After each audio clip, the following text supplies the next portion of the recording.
It's been 49 years since the first 3D animation, but the first 2D animation dates back to 180 CE, created on a zoetrope in China. Today, animation has reached such heights that there are projects where 3D looks like 2D and vice versa. But if technology evolves over time, then why does this animated film from 2008 looks like this, and this one from 2012 looks so different? Of course, it's not just about technological advancements. What influences the quality of animation itself? Is there a definition of quality or specific techniques? And if we don't use like or dislike approach, how can we tell that we're looking at good animation? The Animation Club school team enlisted the help of their mentors, gathered materials, and prepared the answers for all of these questions for you. We know that animation creation is based on specific principles. By following these principles and considering the specifics of the software, you can create good animation. But what makes animation truly excellent is not the strict adherence to the rules, but rather achieving a specific goal. Since its inception, animation has been used to depict the surrounding reality in motion, as well as to create what cannot exist in real life. Its main purpose, however, is to make the viewer feel the action on the screen, as though it was happening in real life. For instance, if we watch a silent animated waterfall, we can still hear its roar in our minds. If we worry so much about a character that we freeze in place, it means the animation conveys a complete sense of presence in the frame, making it truly high quality. So, how does animation make the viewer believe in what's happening on the screen? First of all, it can imitate reality. A sunrise, life underwater, or the fall of a massive moon. All of these are intricately designed to replicate how they would appear in reality. Characters express emotions and perform actions familiar to people, such as caring for loved ones, experiencing fear, or making mistakes. Many characters' movements are also based on those of real people and animals. Realism holds a particular importance in anime as well, seen in the well-detailed characters of the everyday objects in their lives. When you compare the frames from certain animes with their real-life counterparts they're based on, the differences are minimal. But, as we mentioned earlier, animation doesn't just convey a sense of reality, it can also create what is impossible to see or do in the real world. Magic, transformations, robots from the future, or anthropomorphic animals. All of these are symbols and images used to communicate story ideas, enhance emotions, and convey the feelings of characters to the audience. For example, hatred can be represented as a curse destroying people's lives. Objects appearing out of nowhere can create a comedic effect, and a change in drawing style can reflect the impact of a punch. But if we break it down step by step, what exactly makes animation high quality by combining real and unreal elements? First and foremost, this is achieved through the use of the 12 principles of animation. We won't cover all of the principles, but we'll focus on a few of them. Let's start with the first one, squash and stretch. According to the squash and stretch principle, any object compresses or stretches during movement depending on the action, while maintaining a constant body mass.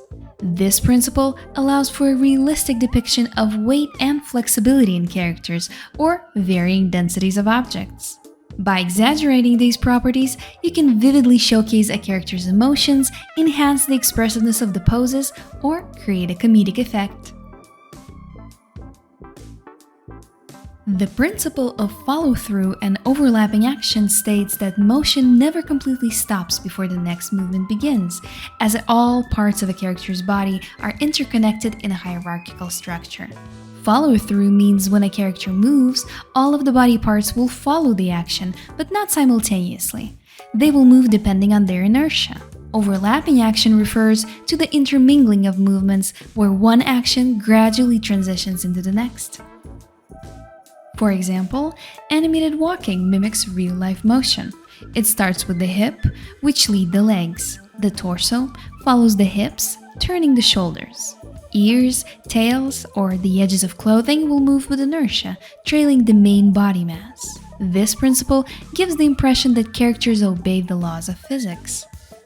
However, Sometimes a character is deliberately held in a single pose to heighten the emotional tension in the scene. When animating, it's crucial to calculate the time needed for the audience to perceive an action on screen. If the action is too fast, it might go unnoticed, while overly slow action can lose the viewer's attention. Timing can also convey weight and a character's emotional state. An anvil falls faster than a sheet of paper. A sad character moves slower than a joyful one. Have you noticed how many functions of animation principles overlap? Conveying weight, showing the force of impact, emphasizing expressiveness, or creating comedic effects. All these elements indicate that high-quality animation that delivers the necessary emotions and sensations requires adhering to all of the principles in combination. But quality isn't only about following animation principles. Technical aspects also matter. In 3D animation, there are more opportunities to create virtual objects that look as realistic as possible using rendering and detailing. Or, conversely, to convincingly depict things that don't exist in nature. In 2D animation, realism is achieved through meticulous detailed drawings. At the same time, 2D excels at exaggerated or expressive animation by using lines, special effects, or a minimal number of frames in motion. This approach creates a dreamlike reality to convey an idea, mood, or add expressiveness to a scene. For example, graphic effects are similar to those in comics. In the anime The Way of the Househusband, the animation as a whole is done in just a few frames to emphasize the expressiveness of movement and to create a comedic effect. However, this might not be the only reason. If you know other reasons why the animation in this title is made this way, share them in the comments. We're always curious to learn more. Atmosphere is another key aspect of animation quality. It sets the overall mood of a film or a specific scene. Atmosphere is created through the combination of several factors, and we'll discuss a few of them. For example, a predominantly cold color palette can evoke a sad or somber emotional tone throughout the film. Atmosphere is also influenced by the individual details that reveal a character's personality. In the 2014 animated film The Little Prince, numerous objects and the general clutter in the old man's home reflect his slightly absent-minded personality, his rich life experiences, and his love of travel. This creates an atmosphere within the scene that allows the protagonist to see another side of life, beyond the strict rules and rigid schedules. On one hand, everything seems straightforward. Follow the rules, consider the software specifics, and the animation should turn out well. Yet, despite this, mistakes can easily happen. Here is a brief list of what can go wrong. Pauses, a crucial element in animation.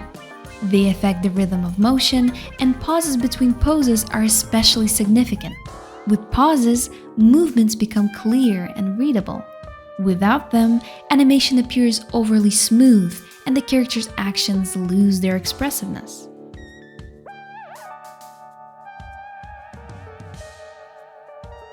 Another mistake arises when the principle of staging is ignored and forgotten. This happens when animation progresses frame by frame without pre-calculating where the character will be in a scene after a few moments.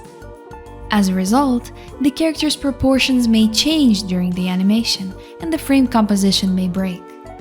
The next two errors are related to camera usage. Modern technology allows animators to simulate any camera, but unlike real cameras, virtual ones lack spatial limitations and can be placed anywhere. It's important to remember the purpose of each technology. Otherwise, dizzying camera movement might draw more attention than the story itself. In the traditional 2D Animation Basics course, students study the types of camera angles and the nuances of using these cameras in animation, which teaches them how to work with these cameras effectively. While animating, it's also important to consider the space beyond the frame. The movement of one part of an object affects the whole, even if it's not visible in the scene. Remember the principle of follow-through and overlapping action? During a walk, the hips, torso, and shoulders all move in unison. Without these details, the walk looks unconvincing even if the character isn't fully on screen. When striving for realism in animation, caution is needed. Simply copying movements from references diminishes the animation's expressiveness. Think of some films created with rotoscoping techniques. Not bad, but rarely exceptional.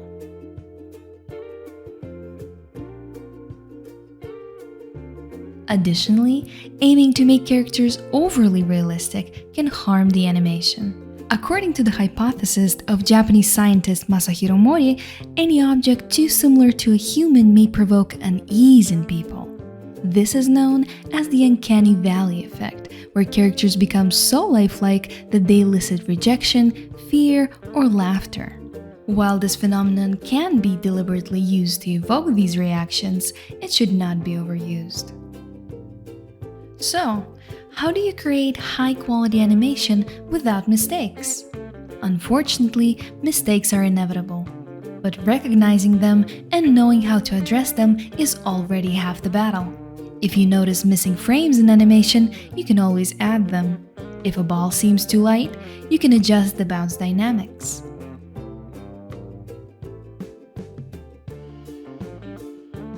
Understanding these fundamentals remains a reliable safeguard against errors. Don't overlook principles that may seem relevant only for beginners. The squash and stretch principle applies not just to balls, but to more complex objects as well.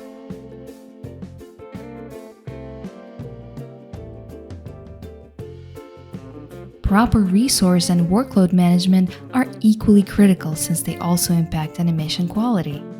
Overestimating your capabilities and taking on too much work can lead to numerous mistakes caused by fatigue and burnout.